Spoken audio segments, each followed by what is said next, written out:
Et on termine l'épisode avec la lettre Y, ce qui me semble tout à fait logique. Donc tout a été respecté au pied de la lettre dans cet épisode. Aurélien, pour parler de YubiKey, c'est une nouvelle façon de voir, d'interpréter, de comprendre en tout cas la double authentification. Si j'ai bien compris les explications que j'ai lues.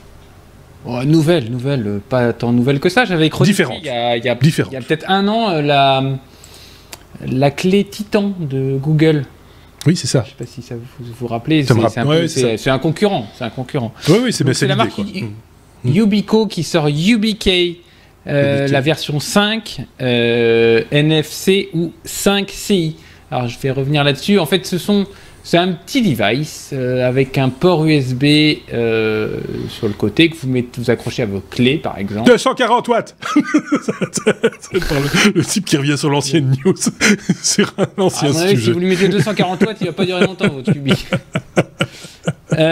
Et qui sert à faire de la double authentification. Donc en fait, l'idée là, c'est que quand vous allez sur le site d'une banque, sur le site de un tas de choses, on va vous envoyer généralement, en plus de votre identification sur le site, un code par SMS qui permet au tiers avec lequel vous êtes en train de faire une opération d'être certain que c'est bien vous. Or, le SMS, on sait que c'est le SMS texte, on sait que c'est pas très très sûr parce que quelqu'un peut toujours se faire passer pour vous pour se faire générer une deuxième SIM et puis on peut toujours récupérer votre SMS et donc votre code. Donc la double authentification, c'est le fait que vous utilisiez un autre moyen pour être sûr que vous êtes bien la personne qui est titulaire du compte. Oui, il y a le SMS, mais il y a aussi le générateur de tokens dans l'autre sens et des trucs comme ça, quoi. Voilà. Et il y a Google enfin je pense que tu parlais de Google Authentificator. Oui, ou assimilé, ouais. Ou assimilé, ouais.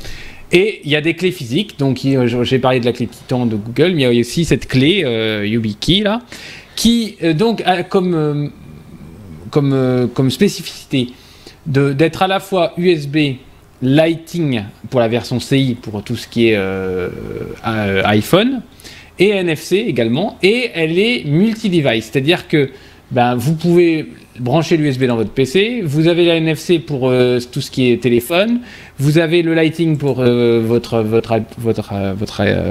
iPhone, et donc ça vous permet de vous authentifier sur un tas de sites, Facebook, Google, Twitter, même des choses genre Salesforce, des choses pro, Coinbase, Salesforce, des choses comme ça. Donc c'est quand même destiné aux entreprises. Mais pour le coup, j'ai trouvé, alors ça dépend des versions, mais j'ai trouvé qu'ils étaient un peu moins chers que les clés Titan. D'accord. De chez Google, il y a un peu moins cher. Une question, par contre, c'est bien. Oui, Xavier. Question, c'est bien le site sur lequel tu veux t'authentifier qui doit être compatible avec ça. On peut pas le faire, on peut pas l'utiliser. C'est pas un standard en soi. Non. Non, c'est un peu comme le générateur de tokens. Il faut qu'il y ait un choix à un moment donné de l'éditeur du site, quoi. Et il fait ce choix-là, ou celui-là, ou parmi deux, une panoplie de possibilités. Voilà, c'est ça. Il peut être compatible avec plusieurs standards. Celui-ci, c'est un parmi d'autres. En même temps, comme il est compatible aussi avec les smartphones et les choses du genre, ça le rend peut-être un petit peu plus facile d'usage. Je pense qu'au niveau sécurité, c'est pareil. Mais c'est peut-être plus facile d'usage. Je sais pas. Mais continue, Aurélien. Par contre, moi, je me pose des questions quand même. Comme je le disais, ça fait plus d'un an que j'ai chroniqué la clé Titan de Google. Alors, je pense qu'il y a des boîtes qui doivent s'en servir d'un point de vue entreprise, mais j'ai jamais croisé quelqu'un qui l'utilisait. J'ai l'impression que c'est une techno qui a du mal à prendre ou qui a du mal à percer, ou je sais pas. Mais moi j'ai surtout l'impression qu'il y a beaucoup d'alternatives en fait, et je me pose la question de la perte aussi. Tu vois, si tu perds ta clé, t'es quand même vachement ennuyé, alors qu'il y a pas mal de moyens de double authentification où tu as des alternatives assez efficaces. Après, si tu perds ta clé, tu peux toujours avoir une solution de secours, évidemment. Mais, en fait, il y a une solution de secours. Ils expliquent qu'il y a une série de clés qui... En fait, quand tu enregistres ta clé, il t'envoie une série de chiffres que tu mets dans un coffre. Et voilà, mais bon, c'est toujours des sources de failles et tout, donc... En fait, on se mord toujours la queue dans ce truc. Ouais. Oh, s'il te plaît, sois poli. Le $30, le Titan Security Key, $30. Ouais, bah c'est le même prix. En fait, ils sont tous alignés. Ils se sont alignés, ouais, effectivement. Donc, mais c'est vrai qu'on n'en voit pas fleurir à tous les coins de rue, quoi. Moi, je suis plus fan de solutions un peu logicielles maintenant, comme on a. Alors, en Belgique, on a une application qui s'appelle It's Me. Oui. Qui commence à être de plus en plus répandue, et en gros le principe c'est que tu as une application qui est utilisée par les administrations publiques et d'autres sociétés privées qui te génère un accès, donc en fait tu dois, pour pouvoir t'authentifier sur le site, tu dois taper ton mot de passe parfois, pas toujours, et puis valider l'accès sur l'application It's Me. Donc là, quand tu essayes de t'authentifier, l'application va faire une demande d'authentification à l'application que tu as sur ton téléphone, et à ce moment-là, tu vas t'authentifier par une méthode unique. Ça peut être ton lecteur d'empreintes, ça peut être un code PIN, etc.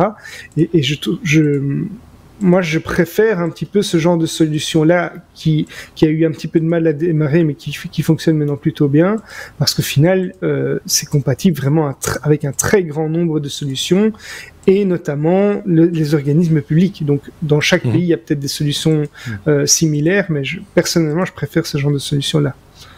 C'est vrai que c'est pratique. Alors, est-ce que c'est sécurisé ? Réellement, ça a l'air, mais je pense que, comme on l'a déjà dit 1000 fois, aucun système n'est inviolable, hein, donc voilà. Mais c'est vrai que ça, c'est une manière de faire assez élégante et qui fonctionne plutôt, t'as raison Xavier, qui fonctionne plutôt pas mal. L'avantage aussi, c'est que, alors nous en Belgique, cette application-là, peut-être qu'il y a un truc similaire en France, hein, j'en sais rien, ou en Suisse, ou ailleurs, près de chez vous, faites-le nous savoir si c'est le cas, mais elle est quand même très répandue, que ce soit sur le site de l'État, pour aller chercher des informations, le site médical, etc., la plupart des banques, effectivement, certains systèmes de paiement également, passent par It's Me, donc ça c'est lié à la banque. Et ça reste une double authentification, donc tu dois souvent avoir en plus de ça ton mot de passe ou autre, hein, donc c'est... Ouais. Ça reste. Donc voilà, c'est pas les systèmes qui manquent, et c'est vrai que revenir sur un support, une clé, ça paraît un petit peu là aussi, c'est le mot à la mode pour l'instant, contre-intuitif. En même temps, oui, ça dépend aussi ce que l'on sécure, ce que l'on sécurise plutôt, pour être tout à fait français. Pour une entreprise, ça peut avoir du sens de se dire, ok, on dépend pas d'une application sur un smartphone, etc. Mais... je pense par exemple en entreprise, bien souvent maintenant on a ce qu'on appelle des profils errants. Donc on n'a plus de machine à nous, on se connecte à la machine qui se présente, qui est là devant soi. Ça peut avoir du sens quelque part de le faire via ce type d'outil. Ça s'est vu, je me rappelle Siemens avait une solution comme ça avec une carte magnétique à mettre dans l'ordinateur, et dès que tu mettais la carte, tu te loguais avec ton login Windows en l'occurrence, mais de manière sécurisée. Donc voilà, toutes ces options existent. Après, il faut voir laquelle est la plus fiable, laquelle est la mieux intégrée. C'est souvent celle qui est la mieux intégrée vers laquelle les gens vont tous se tourner, hein, c'est parce que c'est une question de facilité également. Ok, bon, est-ce qu'on a tout dit sur le coup, Aurélien ? C'est clair, c'est net ? Donc j'ai plus de lettres. J'ai plus de...